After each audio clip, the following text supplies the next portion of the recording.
Hello, and welcome to the Every Breath Counts podcast, where we aim to build a world in which every individual sees themselves as the hero of their own story, is inspired to turn their story into reality, and is confident to share that story with the world. Today, Kevin McShan shares his story about becoming a journalist and a podcaster with spastic quadriplegic cerebral palsy, and he discusses his mission of inclusion and acceptance for all. Without further ado, here is Kevin.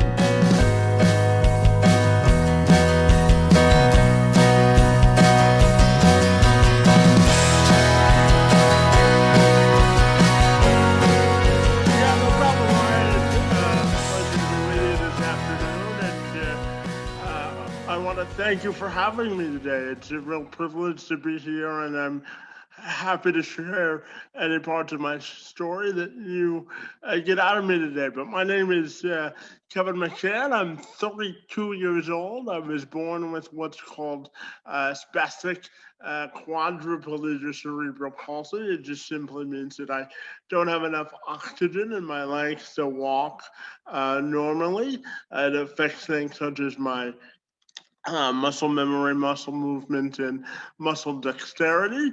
I've dedicated a large chunk of my adult life to advocating for employment and societal inclusion for people with disabilities. And I fully believe that everyone has a story to tell, and they should be given the platform in which to do it. So that's sort of my story in a nutshell and why I became a journalist. That's awesome. Yeah, and every story really begins with childhood. So, you said you were born with a spastic quadriplegic cerebral palsy. Hopefully, I didn't screw that up too much. But, tell me about when you were born, your early childhood. Obviously, this is something you're born with. So, what was your early childhood like? So Ryan, I'll tell you, I my birthday's in January. I was actually supposed to be born on March 15th. I came 2.5 months early. I'm actually an identical twin. My brother and I were both born with cerebral palsy. My brother grew out of his.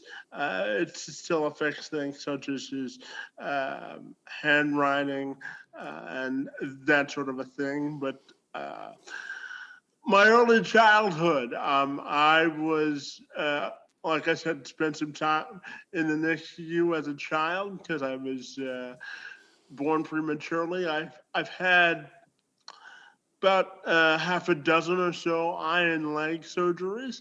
Most of the surgeries I've had is both. My last surgery, I should tell you, was in 1998. Okay. And most of the surgeries I've had were meant to straighten my muscles so that I have the ability to use my lower extremities as much as possible. I do use a walker and a wheelchair to get around, and I do crawl a fair bit amount to sort of navigate my way through life in my house. But my early childhood was all about sort of discovering and accepting the person I was, dealing with the disability and finding my purpose. I will tell you that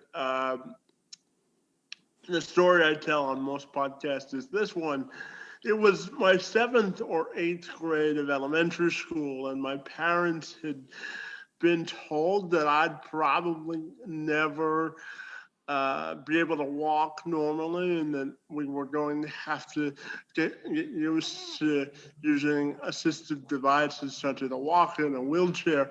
And I was called out of the principal's office.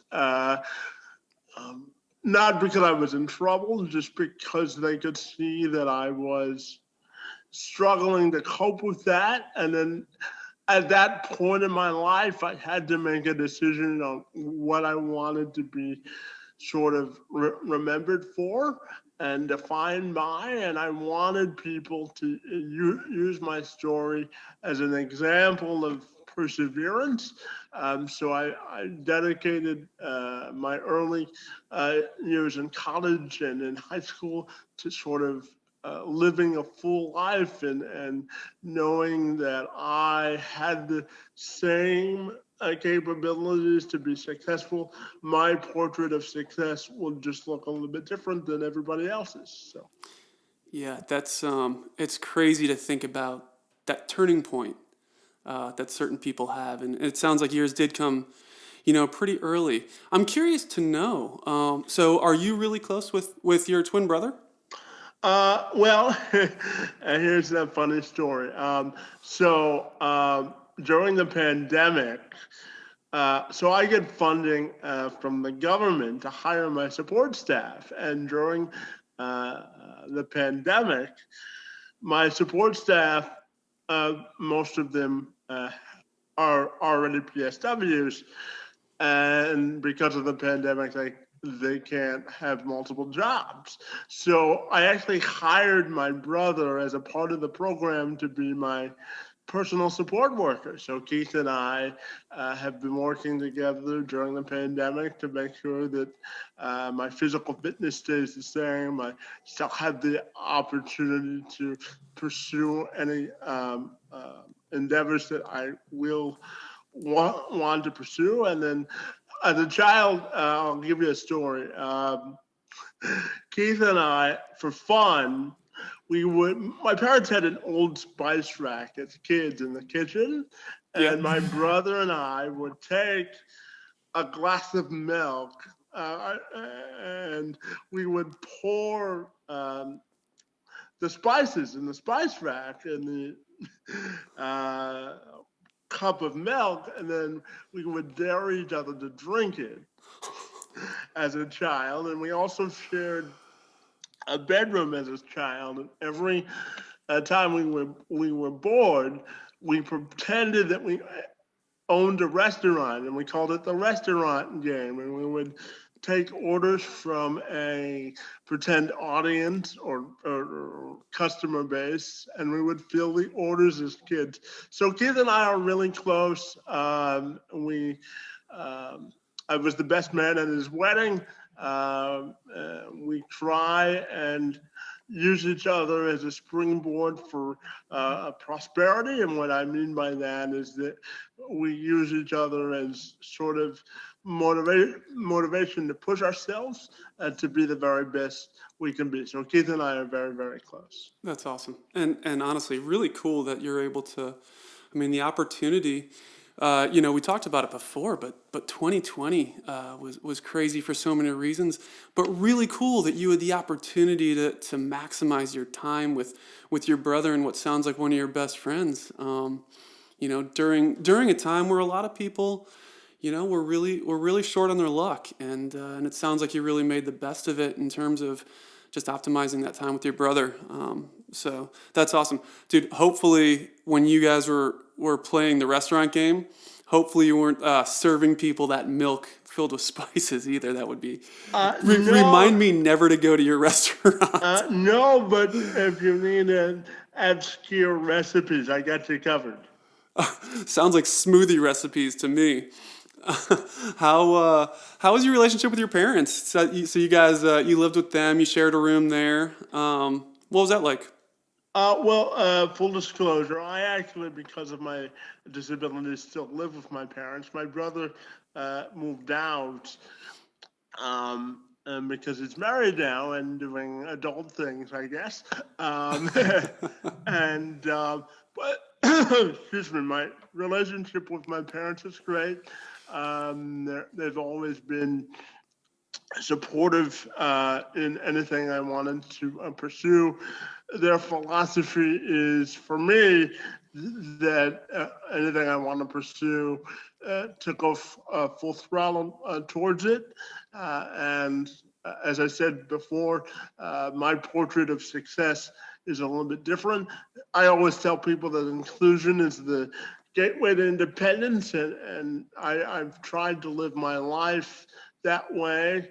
And my parents have been a big support system in ensuring that my disability doesn't stand in the way of anything I want to pursue. So I'm very close to my parents, and I thank them for everything they've done for me. That's great. Having that support structure at home is so essential for people to really thrive. I think just in any adversity. I mean, kids have adversity no matter what. It may be physical, it may be emotional, but having the support of the parents at home really, I think, makes things a lot easier. And just that constant reassuring that you can do anything or be anything, balanced by just the pushing of, well, if you do want to, be anything, you got to put the effort in too, and the guidance into how to put that effort in. I mean, that's absolutely great to have. I heard you're really close with your grandmother too. You want to talk about that at all? Yeah, so I am fortunately blessed to have both of my grandmothers still alive.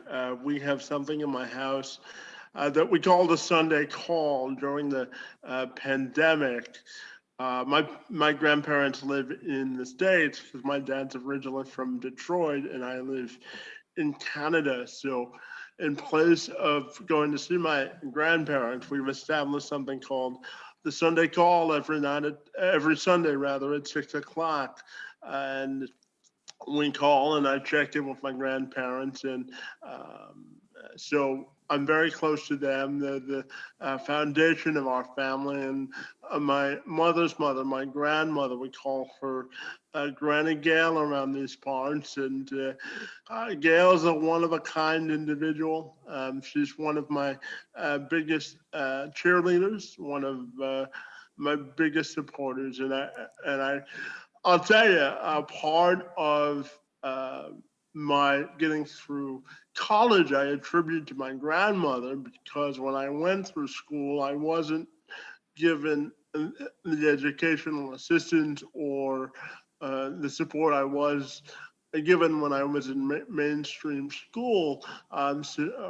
Gail would come every every day after school to make sure that I got on the because I went to school in downtown and I live in the suburbs of Windsor. So Gail's apartment was close to the downtown campus of our local college here, and she would come nearly every day to make sure that I got on the bus and that my coat and my gloves and all of that was on. And during parts of my professional career, Gail's also acted as my cameraman when I needed a film cameraman. So Gail uh, and my dad's parents have been intr- instrumental in the success of all of the McShan kids, and we're lucky and blessed to still have them around for sure. Oh man, that's awesome. The support you have is fantastic. So you mentioned being close to Detroit, and I know that you are a huge Detroit Lions fan. Yeah, Is that right? sadly, that's one of my faults in life. Yeah. Look, I'm from, Western New York. So, look, I'm Buffalo Bills through and through. Hey, And the Bills almost made it to the Super Bowl this year. That must make you happy, huh? it hurts right now. It was a fantastic year. But I'm curious to know, what impact sports and particularly the Detroit Lions had on your childhood, but also just your desire to get into journalism. If I spend my time talking to you about the agony of being a Detroit Lions fan, this podcast would never end. But I, the Lions have been an integral part of exhibiting my passion or apathy for sports because the Lions have been so bad for so long. The last time they were in the playoffs, or they won a playoff game rather, I was 3 years old, but that's here nor there. But sports and sports journalism in particular has played a big role in my life. I'll tell you, Ryan, as a child, I either wanted to be a journalist or a judge, and I found out that law school was a lot longer than journalism school, so journalism school won. And once I found out that I couldn't play sports, the next best thing for me was to be able to cover them, and I worked extensively on my ability to talk to people, to have engaging conversations, and to make sure that I did my research, because I always look at having a disability. I always tell people that having a disability, there's no 50% off policy, right? Right? It's not like you go shopping when you're born and say, I want to live with this disability for the rest of my life. But I always tell people that I don't have time for excuses. And what I mean by that is that we're all dealt a certain deck of cards, and it's incumbent upon all of us to try and make the best of the deck that we're dealt. And my life's work is in journalism, because I believe that every person, regardless of the type of journalism you go into, has an obligation to tell uh, objective and fair stories. And certainly I have a love and passion for sports, because I believe it's a true bonding agent to bond us all together. And if I couldn't play sports, the next best thing for me to do was cover them. So that's why I got into becoming a sports journalist. That makes a lot of sense. There's a lot to unpack there. And, one of the things that stuck out to me was just your idea that you're dealt a certain hand, right? And that all you can kind of control is the way you play that hand. And, I know a guy who always says, he's got this phrase, he says, you got to control the controllables. Control the controllables. And it's really profound in a way, because that's the only thing we can control, right? You can't control the hand you're dealt. The only thing you can control is your reaction to it. And I think, obviously, your childhood and your family support is huge, and has given you a lot of the tools to really grow and be successful in the career you chose. And I think it's an amazing career, and I think you're doing great things with it. And we talked too in the past about perseverance, right? And I told you, I said, I think that perseverance is a muscle, and it needs to be worked out. And there's no better way to work out overcoming failure than being a Detroit Lions or a Buffalo Bills fan. So we are set for success. We know how to overcome anything at this point. Well, the Lions are shopping for a new quarterback these days. So if you have any suggestions, I'm sure the new brass will take them full throttle. But well, you can't have Josh Allen. We'll keep him. We'll keep him. So, you did talk about education. I'm curious to know, because I did tell you as well that I was a special education teacher in a past life, a long time ago. And education for elementary, middle, high school, in terms of someone with disability is a little bit, I would say, and again, I'm biased for being in the United States. I don't know what the Canadian education system is, or exactly how it's structured.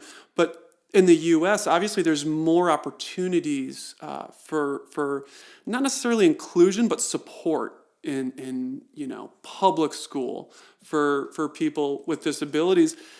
How would you say it differed in elementary, middle, high school versus in university or college for you? Yeah, that's a fabulous question. And I think for me, when I was coming up through the educational ranks, I was given something called an educational assistant to help with things like note taking and my personal care needs. And as I got through the latter stages of my educational experience, I really appreciated the value of the ad that educational assistants afforded me. They afforded me the chance to be expressive and explore different interests, and they were a sounding board. And as I got older, because of budget cuts, um, I didn't have them as readily available, or certainly as often as I did when I was younger. And while that portion of the experience wasn't a pleasant one, just because I was used to the support and not having it anymore because of the way finances work. Uh, One positive from that, though, was that it allowed me to gain a greater independence and sort of accelerated, whether on purpose or on accident, my ability to have critical thinking or problem solving abilities, because I didn't have the support anymore. Um so how was I going to function? So I learned to be a good person to memorize information, because for me, reading a whole bunch of text isn't something that, for first of all, I find enjoyable, just because I'm a more auditory learner. So I took advantage of things that were offered to me, like a reading program, and it's called, for those that don't know, it's called Kurzweil. And what Kurzweil does is you put a whole bunch of text in Kurzweil and it reads it back to you. And for me, that's a whole different approach to being successful, because I can process the information faster through audio learning than I can do from visually reading it. So that's just an example of how my college experience grew from having to be more independent in my earlier years of education. So it's all about prosperity, perseverance, and independence for me. And I think my college and high school years drove that home for sure. Yeah, it's I think one of the biggest benefits of college, obviously, you choose a niche, and you get to learn a lot of in-depth information about that niche, right? Yours was journalism. I'm assuming you were a journalist or communications major in Yeah, college. so I Okay. have a degree in journalism, print, and new media. It just simply means that I have a degree in converged journalism and journalism. So yeah, Okay. uh, yeah.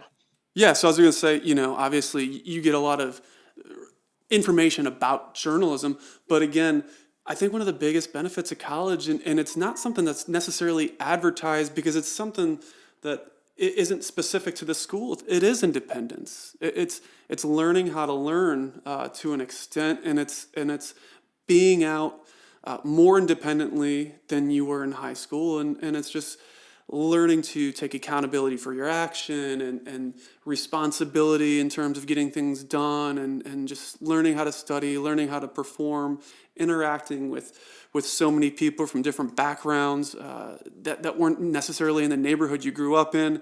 And I think it's a huge asset for anyone to go and experience that. And it seems like you learned, a lot of that, a lot of those lessons in the same way, Yeah, But I think learning lessons, Ryan, is different for all of us based on our personal experience. And I always tell people, don't be afraid to maximize your moment of influence, because we all have different strengths and abilities. So I think finding whatever it is that you believe that maximizes your moment of influence, both for yourself personally and professionally. But I always find if you pay it forward, you get much more out of life than trying to solve every problem yourself. And One of the greatest things that I've ever been told in life is never close your mind off to learning, because no one person knows everything there is to know about everything. So one of the mottos that I live my life by is that life is a constant game of networking and connection, and so I've tried to exhibit that through my personal and professional life as well. Yeah, look, I think, your podcast exemplifies that. We were talking off camera earlier, and you said you did over 160 something podcasts in what, the past 9 months, right? And just the ability to get out there and have those Hashtag conversations. COVID. No. I know, right? Well, so that brings up another point, right? COVID. How's COVID impacted you in terms of your disability and your ability to work over the past year? Well, that's an interesting question. As you know, I do a lot of work to advance forward employment equality for people with disabilities and employers to get connected. And I was the regional ambassador for something called the Discoverability Network through the Ontario Chamber of Commerce. And I had finished that job, and I had gotten another job, and due to circumstances I had left that job, and I had another opportunity to go back to the network, but then COVID hit, so my contract got suspended. So since COVID, I haven't actually worked in a paid capacity, but I've woken up every day and trying to advance my cause as a journalist by having conversations, as you said, with a wide variety of people, so that when COVID is over, I can actively put myself out there. And again, I told you earlier that life is a constant game of networking. So I've tried to update my journalism credentials by hosting a podcast, and hopefully I've done that in the 9 months or so that I've worked on the podcast. Nearly 200,000 people have viewed it, and I have over 3,000 subscribers on the show. So I've tried to turn a negative into a positive, and COVID is the reason that I started the podcast, and hopefully I plan on using it as a springboard for my next professional opportunity. Yeah, control the controllables, right? Yeah, I mean, you couldn't control the fact that there was a global pandemic, and you couldn't control the fact that the Ontario Chamber of Commerce didn't have the funds to continue to keep your contract. So you did the next best thing was just to take accountability for your own actions and start something kind of profound and really probably the freedom that you have with your podcast. I'm sure you enjoy that freedom and the ability to book your own guests and talk about what you want to talk about. So that's phenomenal. What else do you do other than just taking complete control of starting a whole new business? What do you do on a daily basis to kind of practice overcoming adversity? Well, I try to avoid binging on Netflix all day.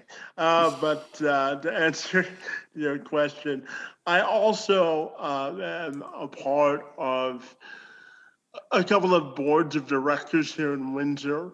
I'm on the board of directors for organization called Beyond Disability, whose mandate is to sort of take all of the organizations that service either medical or employment needs or resource needs here in Windsor and Essex County, and they act as sort of a resource sharing hub. So I'm on the board of directors there. I'm also a member of the Family Advisory Council for the John McGivney Children's Center here in Windsor and Essex County, which is our local children's treatment center for people with disabilities. I'm also on their diversity and equity committee to promote inclusive environment when people come into the center. So I also, in addition to the podcast, look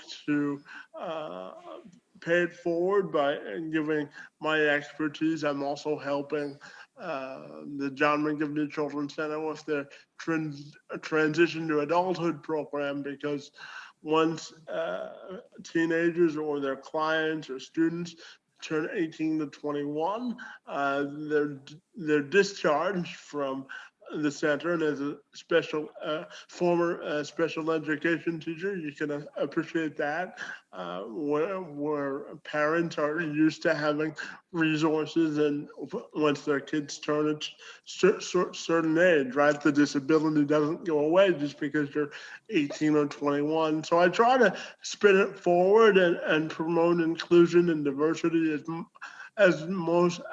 best rather I can, and those are just two examples on how I do that. So Yeah. Do you feel like you are trying to think of the best way to phrase this?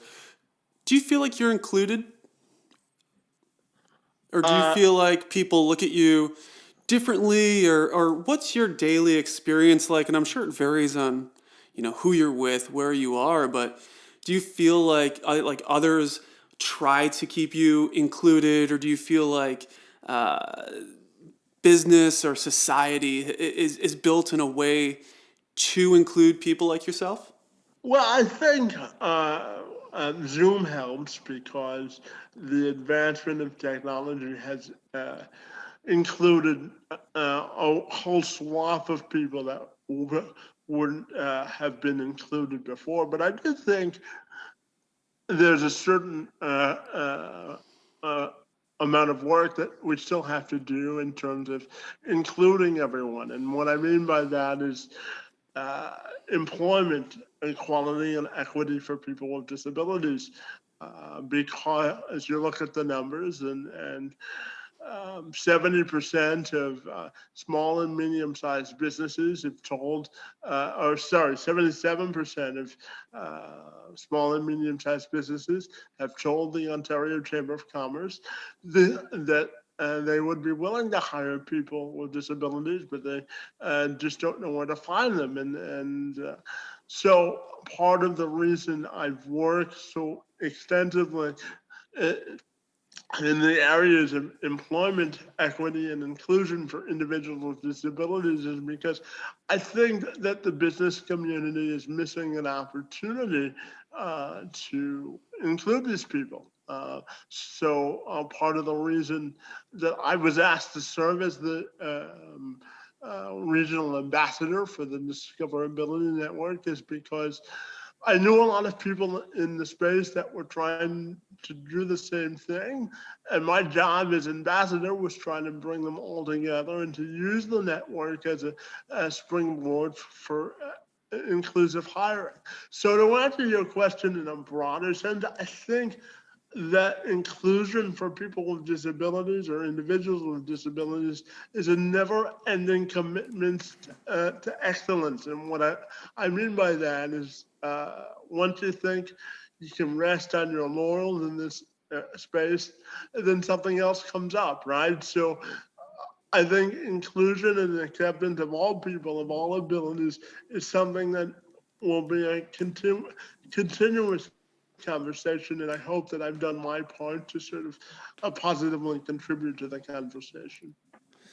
Yeah, I mean, it sounds like you're doing a lot for it. I would say, the interesting thing that you bring up is it's almost like an exposure problem, right? Like you say, they don't know these businesses that 70%, 77% say they would hire people with disabilities, don't know where to find them.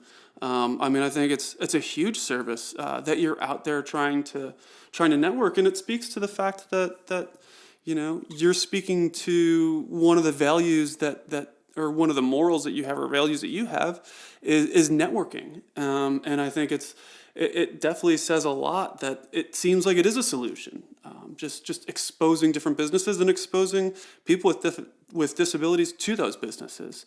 So you're almost like this Tinder for businesses and employees with disabilities. Yeah, when I worked on the network, I told employers that it was sort of like the eHarmony of data. The only difference is that it's for employment, because the way the network works, right, is it's a website, and you go on the website and you create a profile, and if your employer, you're matched with individuals that are looking to work, who have a disability, and obviously, if you're a job seeker, it works the opposite way. But I do think the notion of inclusion is important, because there are different sets of capabilities for people with disabilities, and the biggest thing is to get them in front of employers and those in the hiring position to demonstrate um, their ability. You know, there's a television show here in Canada, and it's called Employable Me. And what it does is it follows people that are looking for work and who have a disability. And most of these people, they're in their mid 30s and early 20s, and this is the first job they'll ever have. And I'll tell you, Ryan, my first paying job came 4 years after I graduated college.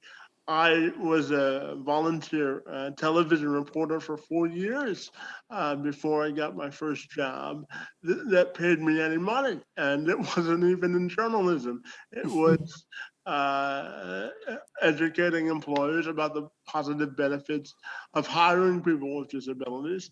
And through that, I became a motivational speaker, and I had the opportunity to serve as ambassador. And then I also had the opportunity to serve the local YMCA here locally. So I think my message to people is always turn your circumstances into a positive. Uh, if it's not a redemption story, turn it into a positive, change-making story to make a difference for wherever you live in the society you're trying to impact. So, Man, what an amazing story, and what an amazing outlook, honestly, on life. Who's inspired you? I mean, where do you kind of get these profound thoughts? um, so I love studying English and the impact of motivation, and I believe that everyone sort of has an untapped market of potential.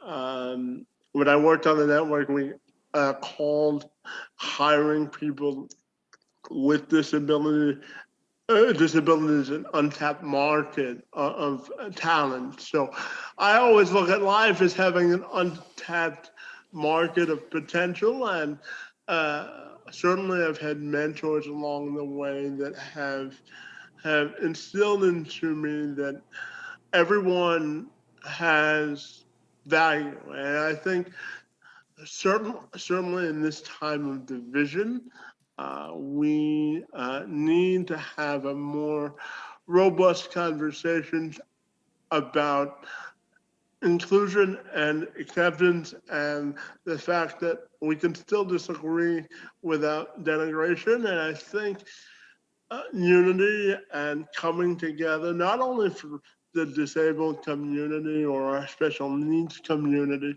is important, but I think lessons that people are learning through the pandemic, like social isolation and having to come up with ways to advance forward the conversation, is something that people with disabilities have been dealing with for years.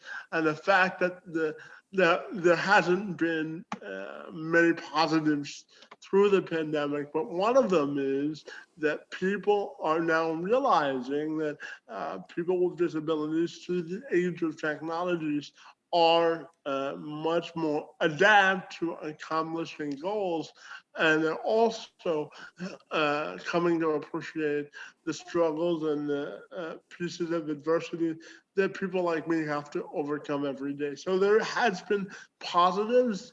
My only hope is that the conversation about inclusion continues once the pandemic is over as well.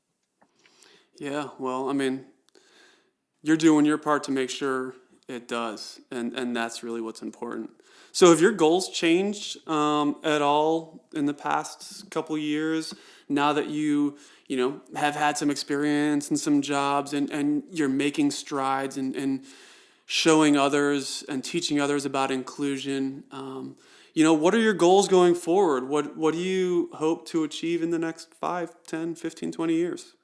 Well, to be honest with you, one of my goals is to turn my podcast into a paid opportunity because as of right now, I don't get paid to do it, but it's a great way to use my journalism background to put myself out there. So I guess one of my goals professionally is to turn it into a paid venture and to sort of use the platform to continue to develop different ways of inclusion and diversity and promoting that as a central part of our societal discourse. And I also want to use it to generate more motivational speaking opportunities. And I also want a chance to develop sort of a commission of industry leaders and professionals that are focused on advancing diversity, equity, and inclusion further. So, to answer your question, my professional goals is to turn my podcast into a paying venture for a talk show and using the exposure from the platform to continue the conversation about diversity, equity, and inclusion. I love it. I love it. I think you're well on your way. So, final thoughts. Just couple random questions, just to get your opinion on. Most impactful book you've ever read? Audio. I do a lot of my books on Audible. But Yeah, I think one of the more powerful books I've recently read is uh, Michelle Obama's book, Becoming, because it talked a lot about her coming into her own as first lady and not really loving politics. But uh, in fact, she says in the book that she didn't want her husband to run for president at all, but she realized that he could do greater good running for president, and she didn't want to stand in the way. So one of the things I took out of that book, and one of the goals that I've had for myself, both personally, just as an individual this year, is to be more mindful and present of what's out there in terms of vulnerability and being raw with emotion, because I think, especially for guys, Ryan, I think that it's harder for them to have an expressive mindset because most of them view themselves as alpha male, and they want to demonstrate strength. But there's also strength through vulnerability. So I think being vulnerable and being open to expression is two of the lessons that I've taken from that book. that's awesome. I haven't read it yet. I'll have to check it out. It's If on you could sit, Audible too. well, then I will check it out. If you could sit down for a beer, drink of your choice with anyone, past, present, dead, alive, whatever, for an hour, who would it be and why? Just as before I answer that question, I'll tell you as a joke, just as a long-suffering Lions fan, I would do that with the Ford family and ask them to sell the team. But to answer to answer the question, I've had a lot about this, and if I had the opportunity to sit down with one person, it'd probably be either Barack Obama or Oprah Winfrey, only because their stories to me are inspiring and impactful, and I've always searched personally for ways to advance forward other people, and also trying to use that platform so that I can advance others forward while also reaching my own maximum potential. So, and those two individuals are two people that I would love to pick their brain on how to sort of unify different people of all abilities or all backgrounds so that we can all be rowing in the same direction. Yeah, I mean, Oprah would be amazing, especially, given your And background. I'm sure you'd have a lot to talk about. and I want to know why and how she makes all that money, right? So I was gonna say, at least she's buying the drink then, right? She's not gonna I let would you hope buy so. it. All right. What would the subtitle of your autobiography be? Kevin McShan. What is it? That's a good question. That's a really good question. Kevin McShan, the mission of inclusion and acceptance for all. Because I strongly believe, Brian, as I've said multiple times, that inclusion for everyone is the fundamental tenet of making sure that we're all given a voice and a platform to thrive. So if I died tomorrow, one of the things that I want people to remember me by is a never-ending pursuit of inclusion, diversity, equity, equality for all, because I think when we all bring our strengths and abilities to the table is the best opportunity for growth. I love it. I love it. Kevin McShan, you're an inspiring dude. You inspire me. You've accomplished so much, and I look forward to seeing what you do in the future. Any parting thoughts? Where can people find you? Yeah, so first of all, I want to thank you for having me this afternoon. It's most appreciated. I think conversations like this have to continue to be had. So I thank you for giving me the platform. People can find me on LinkedIn, Twitter, Facebook, anywhere, basically, Instagram. They can find me just under my name. My Twitter handle is Kevin McShan 819.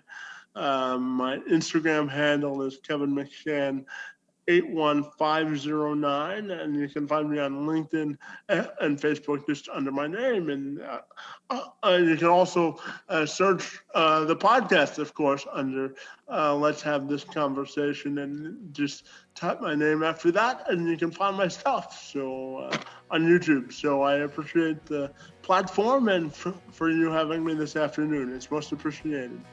Kevin, thank you so much for your time. And dude, you're welcome to come on anytime. And I loved our conversation, and look forward to keeping up with you and talking to you in the future, man. Yeah, absolutely. Best of luck with the podcast, and thanks for having me this afternoon. It's most appreciated. Awesome. Thanks.